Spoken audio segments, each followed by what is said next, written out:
One of Australia's premier cruise destinations is a place you might never have heard of. I think of it as Australia's Antarctica, a place as spectacular and isolated, and travel there is seasonal. I'm Adrian, the cruise and travel guy, and one of the best cruises I've ever taken was not really a cruise at all. I spent 10 nights on board a luxury expedition voyage through one of the most remote and stunning parts of Australia, the Kimberley. Fares on our cruise started at about $20,000 for 2 people, but with that came some exceptional things. Ultra luxury service, zodiac adventures, crocodile sightings, Indigenous rock art, French champagne, and a few surprises, both good and not so good. Remember, when you're planning your next cruise or holiday, head to my website first where you can search, compare, and book. First up, what does $20,000 actually buy you? Our voyage was a 10-night itinerary sailing round trip from Darwin on board Silver Explorer, one of Silversea's expedition ships. Silversea is a luxury cruise line that has been around for almost 30 years, but they only launched their expedition arm in 2007. While our ship, Silver Explorer, no longer sails with Silversea, the line currently has 4 ships dedicated to its expedition operations. They're all sleek and purpose-built to go where larger ships simply can't. In our case, the fare included a suite with an ocean view, all meals and drinks, including top-shelf cocktails. There's no handing over of a sea pass card or room key on a Silversea cruise. Shore excursions every single day, led by an incredible team of expedition leaders. Gratuities, daily butler service, pre- and post-cruise hotel accommodation, and a few lovely touches like a backpack and water bottle, which I still use today. Once we were on board, we didn't spend a cent extra. Let's talk about what the actual experience was like. I have a full in-depth review on my channel, which I've linked to in a description below, but in this video I'll give you the too long didn't watch version. Silversea's expedition cruises are all about destination immersion, with a good helping of indulgence. Every day we ventured out in zodiacs to explore remote coastlines, reefs and rivers. We saw whales breaching, crocodiles lurking, and the incredible natural phenomenon of Montgomery Reef, literally rising out of the ocean. At Talbot Bay, we witnessed the wild horizontal waterfalls, and in Swift Bay, we stood in front of 5,000-year-old Indigenous rock art. Every day was a new adventure. We would only learn about the next day's activities at our nightly briefing. That included everything from timings and tour options, and in many cases there would be multiple excursions. You could choose to go on all of them or none of them. It was completely up to you.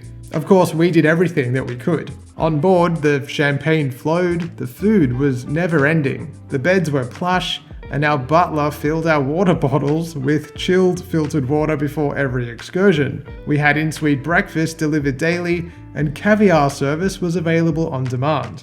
Tried it, didn't care for it.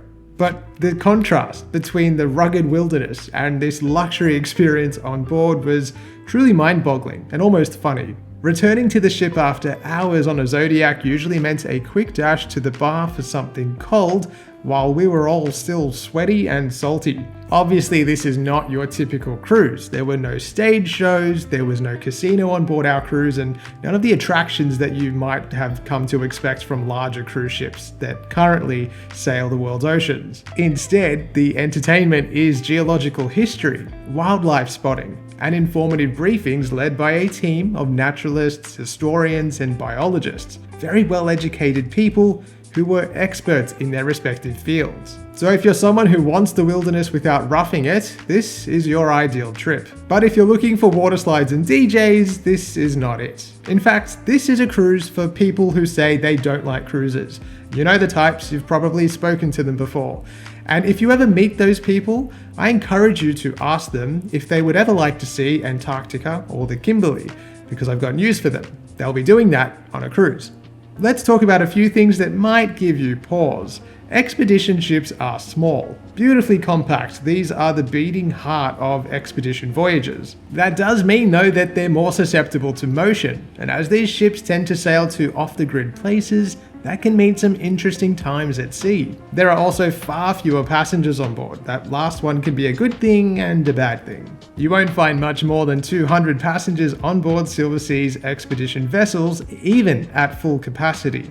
So you won't encounter queues, and the service is exceptional. On the other hand, sometimes it's nice to disappear into the crowd, and an expedition ship is not a place you'll be able to do that. You will know everyone's face in a short time, and they'll know yours. The schedule is flexible, and that's not for everyone. Weather and tides dictate the daily itinerary, and that can be tricky for over-planners. Personally, as someone who is super type A, it took me a minute to relax into letting go of the reins, but once I did, I loved not really knowing what was coming next. Of course, we had an itinerary, but the exact what, when, and how were all up in the air and subject to change depending on factors outside of anyone's control. It's also very remote. Connectivity in the Kimberley and other expedition destinations can be very limited, but onboard Wi-Fi is included and takes care of most situations.